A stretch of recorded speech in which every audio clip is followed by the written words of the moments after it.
नमस्कार दोस्तों, आप देख रहे हैं आदित्य भारत। सोचो, एक देश किसी दूसरे देश पर ना बम गिराता है ना सेना भेजता है, फिर भी उसकी इकोनॉमी तोड़ देता है, सरकार हिला देता है और पूरी दुनिया बस देखती रहती है। ये हुआ था जब यूनाइटेड स्टेट्स ने वेनेजुएला पर सैंक्शंस और दबाव का खेल खेला। अब वही सवाल पलट कर खड़ा है। अगर अमेरिका ऐसा कर सकता है तो क्या चाइना भी यही सोच रहा है कि वो ताइवान के साथ इससे एक कदम आगे जा सकता है? और अगर गया तो क्या दुनिया सिर्फ देखती रहेगी या कुछ ऐसा टूटेगा जो आज तक नहीं टूटा?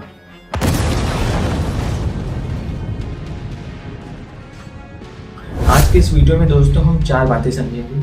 चीन और ताइवान का विवाद असल में है क्या? अमेरिका वेनेजुएला वाला एग्जाम्पल कितना सही और कितना अधूरा है?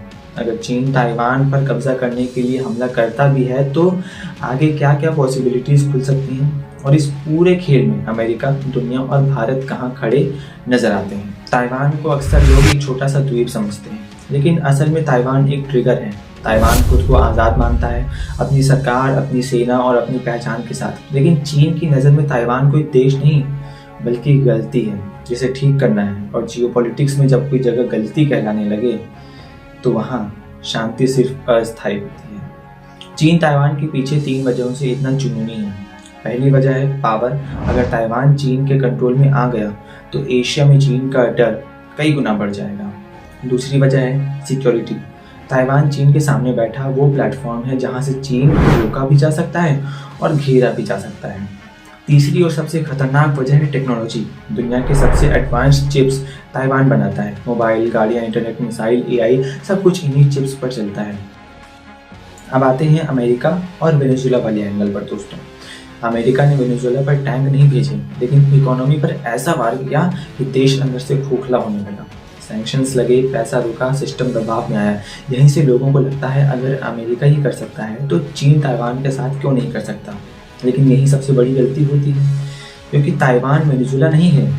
वेनेजुएला अकेला था, ताइवान अकेला नहीं है। वेनेजुएला तेल बेचता था, ताइवान पूरी दुनिया को चिप्स देता है। वेनेजुएला दबा तो दुनिया चलती रही, अगर ताइवान रुका तो दुनिया अटक जाएगी। यही सिर्फ इस मामले को एक्सप्लोसिव बनाता है। अब जरा एक पल के लिए इमेजिन करो दोस्तों, रात के 3 बजे हैं, कोई धमाका नहीं, कोई ऐलान नहीं, बस अचानक खबर आती है ताइवान के चारों तरफ चीनी जहाज तैनात हो चुके हैं। इंटरनेट स्लो होने लगता है, स्टॉक मार्केट कांपता है और दुनिया को समझ आने में देर नहीं लगती कि खेल शुरू हो चुका है। क्योंकि युद्ध हमेशा बम से शुरू हो ऐसा ज़रूरी नहीं, कई बार वो खामोशी से शुरू हो जाता है। यहाँ गोली से पहले डर चलता है। अगर चीन ताइवान पर कब्जा करने के लिए हमला करता है तो अमेरिका के सामने 3 रास्ते होंगे। पहला, सीधे युद्ध में कूदना, जिसका मतलब होगा दुनिया का सबसे बड़ा टकराव। दूसरा, सीधे युद्ध में न जाकर ताइवान को हथियार, इंटेलिजेंस और सैटेलाइट सपोर्ट देना और चीन को धीरे धीरे थकाकर तोड़ने की कोशिश करना। तीसरा, ऐसा आर्थिक दबाव बनाना कि चीन जीते भी ना हार जाए। लेकिन ये सब इतना आसान नहीं है दोस्तों। यह एक ट्विस्ट है। अगर अमेरिका ज़्यादा आगे बढ़ा तो चीन पीछे नहीं हटेगा, और अगर चीन पीछे नहीं हटा तो ये सिर्फ ताइवान की लड़ाई नहीं रहेगी। जापान घबराएगा, साउथ चाइना सी सुलगेगा और हर वो देश जिसकी इकोनॉमी चिप्स पर चलती है पैनिक करेगा। अब सोचो, तुम्हारा मोबाइल, तुम्हारी गाड़ी, तुम्हारा इंटरनेट, तुम्हारी नौकरी, इस सब किसी बम से नहीं, एक द्वीप यानी आइलैंड के रुकने से खतरे में पड़ सकता है, जो कि है ताइवान। अब आइए जानते हैं भारत का क्या स्टैंड रहेगा। भारत इस पूरे मामले में जोर जोर से बयान नहीं देगा, लेकिन चीन भारत का रणनीतिक दुश्मन है और ताइवान टेक्नोलॉजी के मामले में भारत के लिए मौका। भारत शोर नहीं करेगा, लेकिन हालात को देखकर अपने हिसाब से चाल चलेगा। और अब आते हैं दोस्तों आखिरी सवाल पर।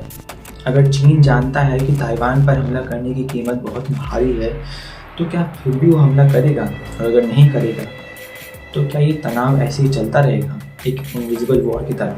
इसका जवाब आप कमेंट्स में दीजिएगा। शायद सबसे डरावनी बात ये नहीं कि युद्ध होगा, सबसे डरावनी बात ये है कि युद्ध शुरू हो चुका है और दुनिया को अभी इसका पता ही नहीं चला। धन्यवाद।